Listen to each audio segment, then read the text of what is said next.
night, everything changed for Wemby. Victor Wembanyama stood frozen. Not because the game was still being played. Not because there was another possession left.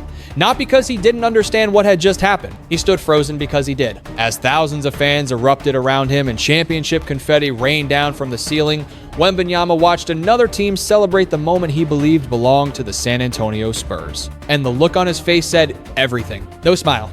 No acceptance, no congratulation, just disbelief. The kind of disbelief that happens when you spend an entire season climbing a mountain only to watch someone else plant their flag at the top. For months, the basketball world had been building toward this moment. The NBA's most talked about young superstar. The player many analysts called a once-in-a-generation talent, the 7'4" phenomenon who was supposed to change basketball forever. Victor Wembanyama wasn't just expected to be great, he was expected to dominate. And for most of this season, he did exactly that. He transformed the Spurs faster than anyone imagined possible. He turned a rebuilding franchise into a legitimate championship contender. He silenced doubters, he shattered expectations, he became the face of the league's future. But on the biggest stage of all, something went terribly wrong, and now an entire basketball community is asking the same question. Did the Spurs lose because they weren't good enough? Or did something happen that should never happen during an NBA final? Because what unfolded over the final games of this series has sparked outrage across social media, sports television, podcasts, and locker rooms around the league.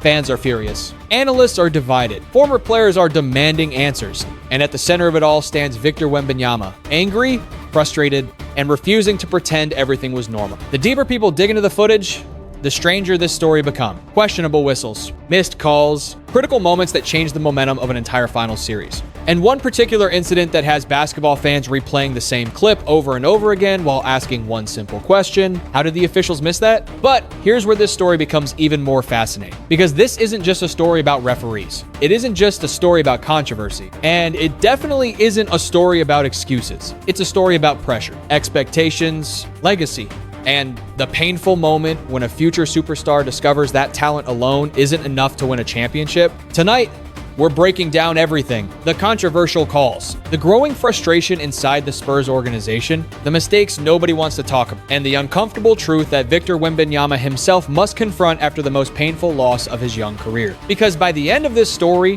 one thing will become crystal clear. This finals loss may either destroy Wemby's confidence or create the monster that dominates the NBA for the next decade. And trust me, what happened next shocked the entire basketball world. Before we continue, let me know where you're watching from today.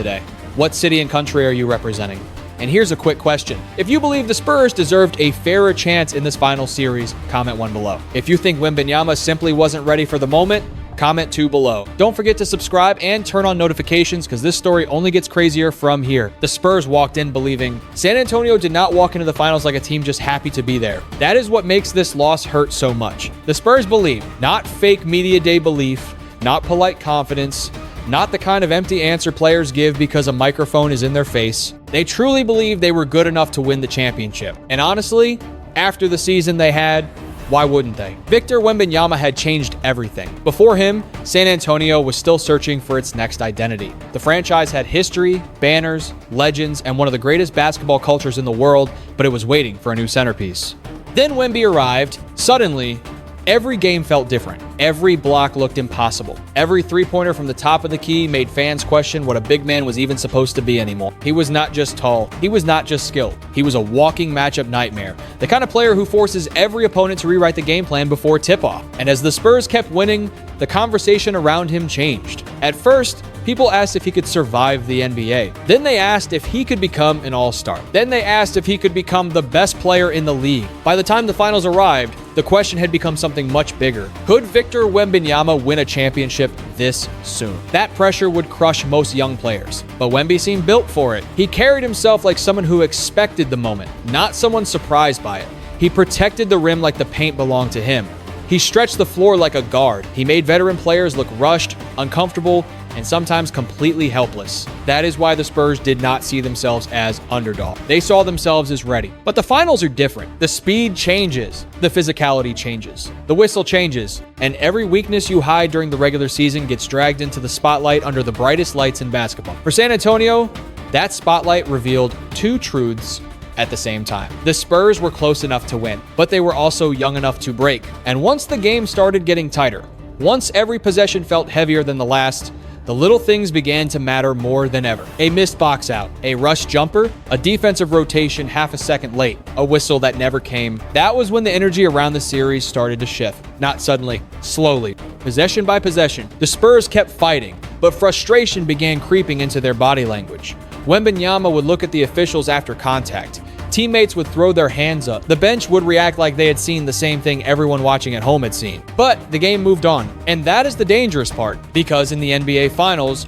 one ignored moment can become two. Two can become a pattern. And a pattern can become the difference between lifting a trophy and walking off the court wondering what just happened. By the end of that night, the Spurs were no longer just battling their opponent. They were battling doubt. Doubt in the whistle. Doubt in the rhythm of the game. Doubt in whether the same rules were being applied on both ends of the floor. And once a team starts feeling that, everything becomes harder. That is why this story is not simple. You cannot reduce it to one bad call. You cannot reduce it to one missed shot. You cannot reduce it to Wembanyama being robbed or Wembanyama failing. The truth is messier than that. San Antonio had a real chance.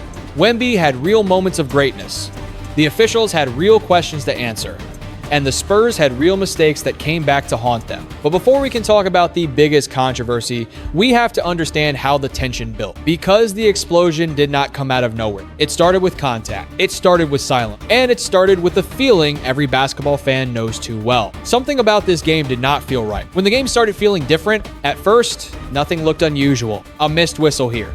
A physical play there. The kind of moments fans see every night in the NBA. But as the finals continued, a pattern started to emerge. Victor Wembanyama was battling through heavy contact in the paint. Spurs players were taking hits on drives. Possession after possession, they expected a whistle that never came. The frustration grew. You could see it in their reactions. You could see it on the bench. Most importantly, you could see it in Wemby's body language.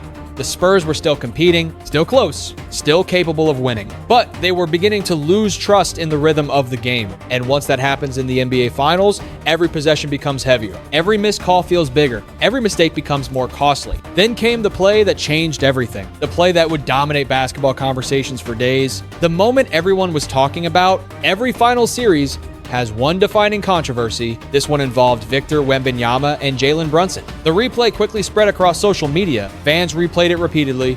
Analysts debated it on television. Former players weighed in with their opinions. Many believed the officials had missed a significant call. What made the situation worse was not just the play itself. It was the reaction afterward. There was no major explanation. No satisfying answer. No clear closure. The game simply moved on. That silence fueled the outrage. Suddenly, the conversation was no longer just about basketball. It became about fairness, about consistency, about whether the biggest games in the league were being officiated the way fans expected. And right in the middle of that storm stood Victor Wembanyama, not as the hero, not as the villain, but as the center of the NBA's biggest controversy. The pressure kept building. The controversy created another problem. Pressure. Massive pressure. Every possession involving Wembanyama was suddenly under a microscope. Every collision, every whistle, every non-call. Fans were no longer watching only the game. They were watching the officials, and that changed the entire atmosphere. For the Spurs, it became difficult to focus exclusively on basketball. Questions started hanging over every moment. Was the game being called consistently? Were both teams receiving the same treatment? Nobody seemed to agree on the answers. What everyone agreed on was this: the finals no longer felt simple. The championship conversation had become mixed with controversy. And unfortunately for Wembanyama, that meant his greatest opportunity was becoming overshadowed by debate. The hardest truth of all, but there is another side to this story, a side many fans do not want to hear. Even if some calls were questionable, even if frustration was justified, the Spurs still had opportunities, and Wembanyama still had chances to take over. Championships are often decided by who performs best when everything goes wrong. When the whistles are inconsistent, when the pressure becomes overwhelming, when the crowd is against you, the greatest players find ways to rise above it. That is the challenge facing Wembanyama now, because this finals revealed two realities at the same time. The Spurs may have legitimate complaint, but Wemby also has areas where he must improve. Late game execution, consistency under pressure, the ability to completely control a game when his team needs him most. That is not criticism, that is growth. And perhaps that is what makes this loss so important. Sometimes a championship defeat becomes the fuel for something much bigger. The question now is simple. Will this heartbreak make Victor Wembanyama stronger? Or will it become the moment that continues to haunt him? The answer could define the next decade of NBA history. The moment Wemby had to face himself It is easy to point at the officials. It is easy to replay controversial moments and wonder what might have happened if one whistle had gone differently. But eventually, every superstar reaches a point where the mirror becomes more important than the excuses. For Victor Wembanyama, that moment arrived the second the finals ended, because deep down, he knows something most fans don't want to admit. The championship was not lost on a single call. It was lost through dozens of moments. Small moment, missed moments, moments where greatness was available but not fully seized. There were possessions where Wembanyama settled instead of attacking. There were shots that usually fell but didn't. There were stretches where the game needed a superstar takeover and instead got uncertainty. That is not unusual for a young player. In fact, it is almost expected. The difference is that Wembanyama is not treated like a normal young player anymore. The basketball world already views him as the future face of the NBA. Fair or unfair, that changes everything. Fans no longer judge him against other 20-year-olds. They judge him against legend, against champions,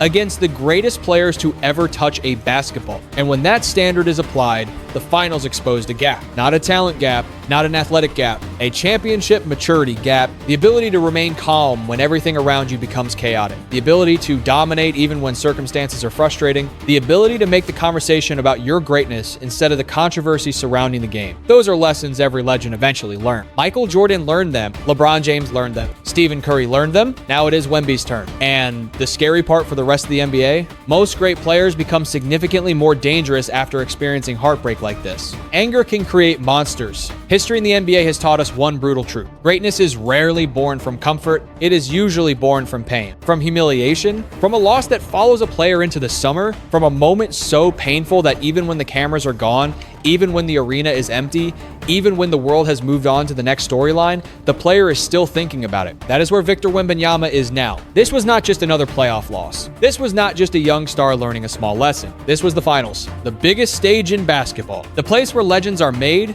exposed, or broken. And Wemby walked away from it without the trophy, without closure, and with millions of people debating whether he was robbed, protected, exposed, or simply not ready. That kind of noise can destroy a player who does not know who he is, but it can also create something terrifying. Because the most dangerous version of a superstar is not always the confident one, sometimes it is the wounded one. The one who remembers every missed shot, the one who remembers every replay, the one who remembers every comment saying he failed, the one who goes into the gym not for applause, not for highlights, not for social media clips, but because the pain will not let him rest. And that is the version of Wembanyama the rest of the NBA should fear. Because now he understands something no regular season win could ever teach him. He understands how heavy the finals feel. He understands how quickly a game can shift. He understands how every weakness becomes visible when the entire basketball world is watching. And most importantly, he understands that being special is not the same thing as being complete. That realization can be painful, but it can also be powerful. If Wembanyama uses this loss correctly, it could become the foundation of everything he becomes next. He can study the missed calls, but he must also study his missed chances. He can question the officiating, but he must also question his own late game decision. He can remember the frustration, but he cannot live inside it, because anger is only useful when it becomes discipline. Pain is only useful when it becomes preparation. And heartbreak is only valuable when it creates growth. The Spurs need that version of him. Not just the highlight version, not just the viral version, not just the alien blocking shots and hitting impossible jumpers. They need the cold version, the patient version, the version that knows when to attack, when to slow down, when to punish a mismatch, and when to take complete ownership of the game. That is what separates future stars from future champions. And after this finals loss, Wembanyama has been handed the exact kind of wound that can either haunt a career or sharpen it. The choice is his. But if his anger becomes obsession, if his disappointment becomes work, if his silence becomes focus, then this loss may not be remembered as the night Wemby failed. It may be remembered as the night the NBA accidentally created a monster. The NBA has its own problem. While everyone argues about Wembanyama, the NBA is facing a much bigger issue: trust. And trust is everything in sports. Fans do not need every game to be perfect. They understand that referees are human. They understand that basketball is fast, physical, emotional, and incredibly difficult to officiate in real time. But what fans cannot accept is the feeling that the biggest moments are being handled without consistency. That is why this controversy mattered. Because after the finals, millions of people were not only talking about who won, they were talking about whistle. They were talking about missed calls. They were talking about whether the same rules apply to both teams. That is a dangerous place for any league to be. The NBA wants its finals to be remembered for greatness, for iconic performances, for clutch shots, for legacy moments. But when the conversation becomes dominated by officiating, the product suffers. And this situation became even more sensitive because of who was involved. Victor Wembanyama is not an ordinary player. He is one of the faces of the NBA's future. He is a global attraction. He is the type of talent the league can build marketing campaigns around for the next decade. So when a finals involving him becomes surrounded by questions about fairness, protection, missed calls, and inconsistent standards, the league cannot simply pretend the conversation does not exist. Silence may feel safe in the short term, but silence also creates space for suspicion. When fans do not receive clear explanations, they create their own. Some will say the officials simply missed the calls. Some will say the league wanted its biggest young star protected. Some will say the Spurs lost because they failed in the clutch. Some will say the entire controversy is overblown. But the problem is not that fans disagree. The problem is that the NBA has not done enough to make the answer feel clear. That matters. Because once people start watching the referees more than the players, something has gone wrong. Once fans start debating the whistle more than the strategy, something has gone wrong. Once a final series ends and the biggest question is not who was better, but whether the game was handled fairly, something has gone wrong. The NBA has survived controversies before. It will survive this one too. But survival is not the same as leadership. A great league does not only protect its image, it protects the integrity of the competition. That means transparency. That means accountability. That means admitting when standards were unclear and showing fans how those standards will improve. Because the next generation of viewers is not blindly loyal. They have options. They can watch highlights instead of full games. They can follow players instead of teams. They can leave the sport emotionally if they feel the outcome is too controlled, too confusing, or too inconsistent. That is why this moment matters beyond Wembanyama. It is not only about one finals, it is about the relationship between the NBA and its audience. Fans want drama. They want emotion. They want rivalries. They want superstars. But above all, they want to believe that what happens on the court is real. And if the NBA wants to keep that belief strong, it cannot treat controversies like background noise. It has to answer them clearly, honestly, and before the silence becomes louder than the game itself, the lesson that could change everything. In the end, this story is not only about referees. It is not only about missed calls. It is not only about Victor Wembanyama standing on the court while another team celebrated under falling confetti. It is about what pain does to a young superstar when the whole world is watching. Every great career has a moment like this. A moment that feels unfair. A moment that feels cruel. A moment where the easy path is to blame everything outside yourself and move on without changing. But champions do not grow that way. Champions learn from the pain without being consumed by it. They accept what was unfair, but they also study what was incomplete. That is the balance Wembanyama must find now. Yes, the Spurs may have legitimate complaints about the officiating. Yes, fans deserve better explanations when major moments become controversial. Yes, the NBA has a responsibility to protect the credibility of its biggest games, but Wembanyama also has a responsibility to himself. He must become too good for excuses, too prepared for chaos, too dominant for one whistle to decide his season. That is not easy. That is why very few players ever become truly great. The Spurs also have lessons to learn. They cannot build their future only around frustration. They need more late game structure, more veteran calm, more offensive clarity when the pressure rises, more emotional control when the whistle does not go their way. A young team can have talent and still not know how to win the hardest games. That is normal. But now San Antonio has seen the mountain. They know how high it is. They know how thin the air becomes near the top. And they know that next time, belief alone will not be enough. They will need execution, patience, leadership, and a version of Wembanyama that has turned heartbreak into maturity. That is the human side of this story. Losing hurts. Being criticized hurts. Feeling misunderstood hurts. But pain can also teach. It can make a player more humble, more focused, more aware of what winning truly requires. And maybe that is the most important lesson here. Greatness should not be built on anger alone. It should be built on responsibility, on respect for the game, on the ability to lose without losing yourself, on the wisdom to fight harder without becoming bitter. That is what will decide Wembanyama's future. Not the controversy, not the headlines, not the arguments online, but his response. If he responds with discipline, the NBA may look back on this finals as the moment everything changed. The moment a young star stopped being just a phenomenon and started becoming a champion. The moment the pain became fuel. The moment the league realized that Victor Wembanyama was no longer just the future, he was coming for the present. And for the NBA, the message should also be clear. The game is bigger than one player, bigger than one team, bigger than one finals. If the league wants fans to believe, it must protect fairness, transparency, and respect for the competition. That is how trust is built. That is how basketball grows. That is how the next generation learns to love the game without feeling manipulated by it. So maybe this story does not need to end with anger. Maybe it can end with a challenge. A challenge for Wembanyama to grow. A challenge for the Spurs to mature. A challenge for the NBA to become more accountable. And a challenge for fans to keep demanding better while still respecting the beauty of the sport. Because basketball is at its best when the players decide the outcome, when greatness is earned, and when every fan watching can believe the game is honest. Now, I want to hear from you. Do you think Victor Wembanyama will come back stronger after this finals heartbreak? Comment 1 if you believe Wemby is about to become even more dangerous. Comment 2 if you think the pressure may slow him down. And if you enjoyed this breakdown, make sure to subscribe to the channel, like the video, share it with another NBA fan, and turn on notifications. Because the next chapter of Victor Wembanyama's career may be the one that changes the entire league.